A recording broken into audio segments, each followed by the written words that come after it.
Who are you carrying all those bricks for, anyway? God? Is that it?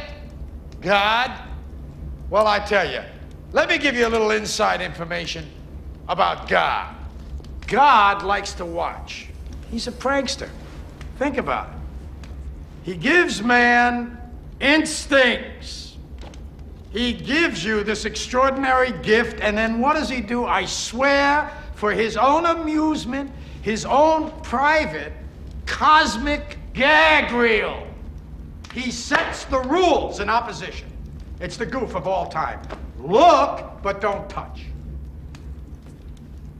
Touch, but don't taste.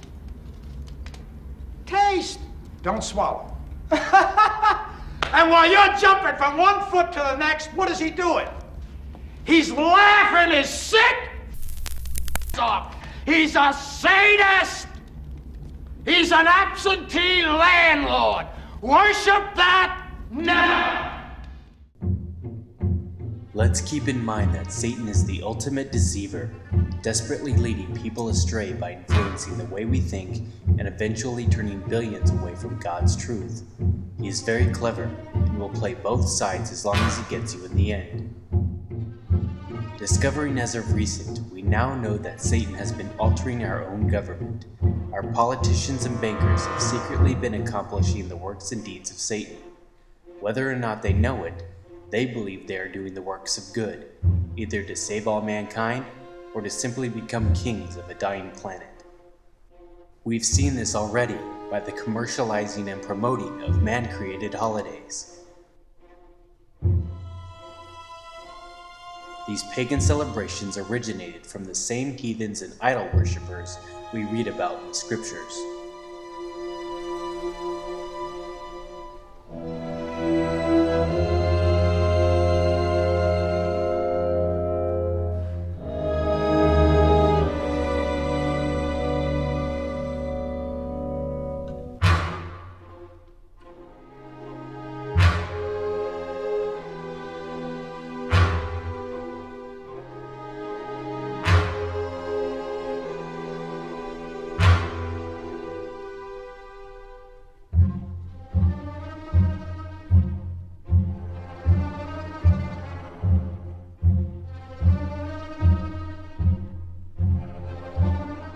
Holidays such as Christmas and Easter truly have nothing at all to do with what Christ teaches us, and should have no purpose whatsoever.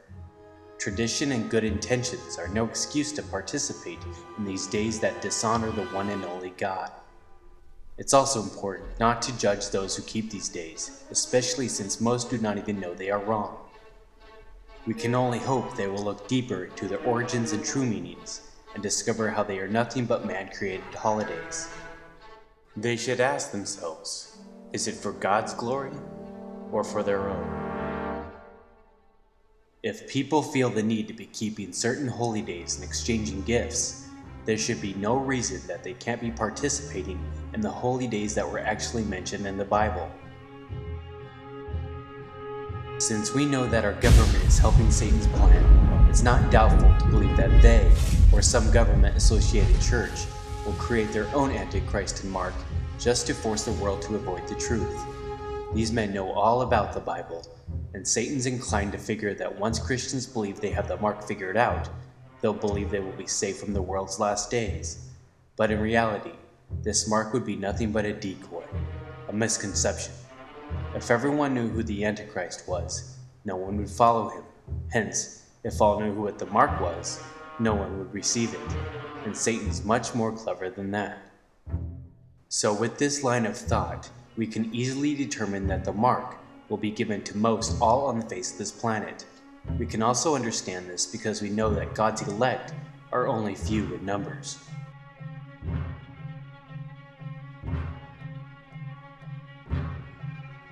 There are so many Christian denominations claiming to be the one true church. They can't all be right. So we must investigate what other churches are believing and avoid what can't hold true to what the Bible tells us. What are these churches believing as to who a one-man Antichrist will be?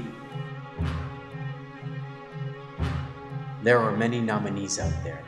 Bill Gates, Prince Charles, the Pope. These names have all been identified as adding up to the number. Some have very good arguments, but others have created or changed a numeric system, allowing their predictions to seem flawless with the number. The truth is, the number of the beast can become any number of people if you play your cards a certain way. So I think it's still a little early to be guessing based simply on a number.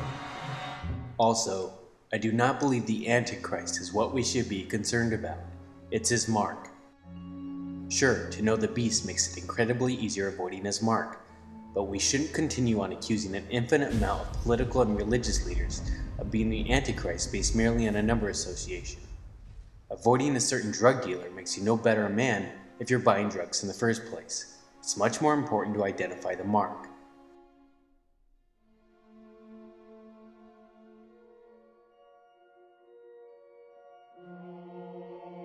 Thousands of people are now referring to the new RFID chip as the Mark of the Beast. Supposedly, this microchip has potential for GPS abilities and will eventually keep track of financial data. If this is true, it makes all the more sense that this could be the mark. But this scare has happened once before in the world, when the commencement of social security cards flooded the nation. So although this might come into play later, we can set this item aside for now. Looking further into the ancient pagans, we can begin an assumption on one more thing that can help us avoid the mark. They were all somewhat involved in sun worship. The pagans created the names of our current weekdays from their false gods from the past. The first day of the week was their most important day to worship on, Sunday, the day of the sun. So it seems very odd that Satan would create a special day of worship on the same day as God's Sabbath day, the seventh day of the week. The Sabbath was changed to Sunday only because of the times of Roman Emperor Constantine.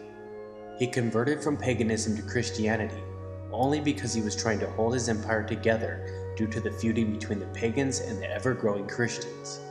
The pagans knew that once all the Christians took over, their pagan temples and idols would be stripped to the ground. But in the year 321 AD, Constantine, who was now known as a Christian, changed the day of worship from Saturday to Sunday. Although this was not a law for everyone to obey at the time, in the year 538 AD, it became law, enforced by the Roman Empire. The seventh day of the week is what we should know as our Sabbath. This is stated clearly in the commandments of God.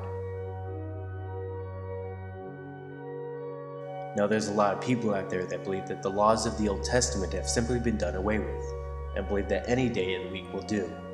But the facts are, the seventh-day Sabbath has been mentioned numerous times in the New Testament. Christ himself also spoke these words.